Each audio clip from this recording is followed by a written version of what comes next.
Marie, là, maintenant, on parle de House of Dynamite. A House of Dynamite. Boum! Eh ben, c'est un film qui est vraiment, on va dire, explosif en stress, qui est extrêmement anxiogène. C'est vraiment, la bande-annonce est très, nous pose quand même des bonnes bases. Par contre, une fois qu'on va voir ce film-là, moi, j'étais assez surprise par le fait que je ne pensais pas que ça allait être comme ça. On a un très beau casting pour ce film. C'est donc l'histoire de la sécurité de l'intérieur des États-Unis, armée, qui détecte l'arrivée, ou on va dire la provenance assez rapide d'un missile dont on ne sait pas d'où il a été lancé, mais qui vient de l'océan Pacifique et qui risque d'atterrir très fortement en plein cœur d'une ville très peuplée des États-Unis. Et quand tout est fait pour tenter d'essayer d'intercepter ce missile. Et en même temps, on a le jeu politique de savoir qui est-ce qui nous a lancé ce missile et comment est-ce qu'on va répondre à ça. Parce que là, c'était une attaque directement et effectivement, on voit tous les engrenages de toutes les agences qui doivent se superposer, etc., jusqu'à arriver au plus haut commandement, c'est-à-dire Chief of Command, c'est le président des États-Unis. Est-ce que c'est un film qui se passe dans le passé? C'est une série? Non, c'est un film qui se veut dans l'ère d'aujourd'hui. OK. C'est un film qui se veut dans l'ère d'aujourd'hui, avec des belles surprises au niveau du stress. Par contre, je vous préviens, c'est un film, c'est un film, je ne sais plus comment on appelle ça, moi j'appelle ça un circuit court. C'est un film qui nous montre une situation de quelques minutes, mais vécue de plusieurs façons différentes. OK, oui, OK. Bon. Voilà.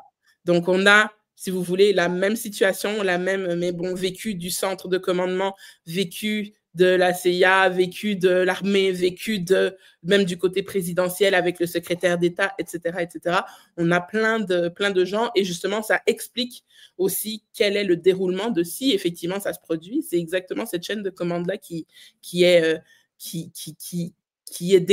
enclenchée en fait. Donc ce film est quand même plein de ressources informatives au niveau de, effectivement, s'il y a une attaque dirigée vers le sol américain à nouveau, sous forme d'un missile, par contre, comment ça se passe? Et là, par contre, effectivement, on est sur le stress parce que on a des décisions, il y a des gens il y a des décisions qui sont bien écrites, qui sont des directives qui sont très claires de qu'est-ce qui doit se passer, comment on doit répondre à ce genre on va dire d'audace de la part d'un pays ennemi. Et puis, surtout, qu'est-ce qu'il faut faire dans ce cas de figure-là? Parce qu'effectivement, il y a chaque personne qui prend une décision et qui dit à une autre personne de prendre la décision selon la décision que la personne a choisie, c'est quelque chose qui peut mener à une guerre nucléaire. Donc, c'est quand même assez heavy, mais on est sur le bout de nos orteils pendant toute la durée du film, parce que plus le film se développe, plus on en apprend, même si on vit la situation de plusieurs angles différents. J'aime beaucoup ce type de film. Où est-ce qu'on peut voir ça? On peut le voir sur Netflix.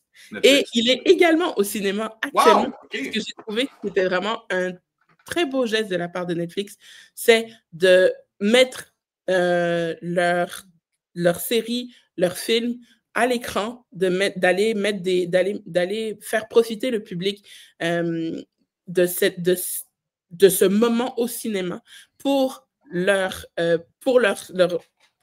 contenu. Je trouve que c'est quand même assez osé, mais je suis sûre que ça va leur profiter grandement. Ben, c'est parce qu'en même temps, en ayant ça, puis pour conclure, là, ma perception de Netflix à ce temps, puis je le vois parce qu'il y a une grosse rumeur comme quoi que Stranger Things saison 5 finale le 1er janvier 2026, qu'elle sera aussi disponible au cinéma pendant une journée. Puis moi, je vois ça comme, c'est une façon non seulement de retirer un bénéfice économique avec l'entrée d'argent dans les cinémas, mais en même temps, c'est que ça fait parler les gens, ça crée un événement, puis ça donne le goût de dire, hey, si tu veux le revoir, ben, ou hey, t'as pas eu la chance de le voir au cinéma, ben va sur Netflix demain, il est déjà là, tu sais. Tu crées un happening, puis c'est de la promo payante. Pourquoi tu ferais pas ça plus souvent, tu sais? Netflix, wake up. C'est comme. Ben là, ils vont wake up. T'as pas ça de l'argent. Ben là, ils viennent de se réveiller, justement. On a A House of Dynamite qui est présentement au cinéma et qui se trouve sur Netflix. On a également Frankenstein. Puis justement, il s'est confirmé que la finale serait diffusée le jour de l'an. C'est fait? OK, je sais pas que c'était confirmé, mais OK. Puis, effectivement, comme tu dis, mais ça, on va pouvoir faire un segment plus tard parce qu'on va faire un récapitulatif pour les auditeurs de Cinémaniacs. Oui, ça joue beaucoup chez nous présentement, là. Ouais. Des saisons précédentes et de justement, qu'est-ce qu'on pense qui va se passer dans la prochaine saison. Mais bref, pour terminer avec House of Dynamite, il faut absolument que vous voyez ce film. Je dirais que c'est assez intéressant de le voir au cinéma, ce qui a été mon cas, parce que ça fait vraiment film. Ça fait pas film Netflix, ça fait vraiment film.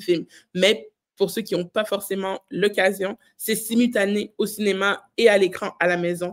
Donc, sur la plateforme, vous pouvez aller le regarder dès aujourd'hui. Parfait. Merci beaucoup, Marie. Salut.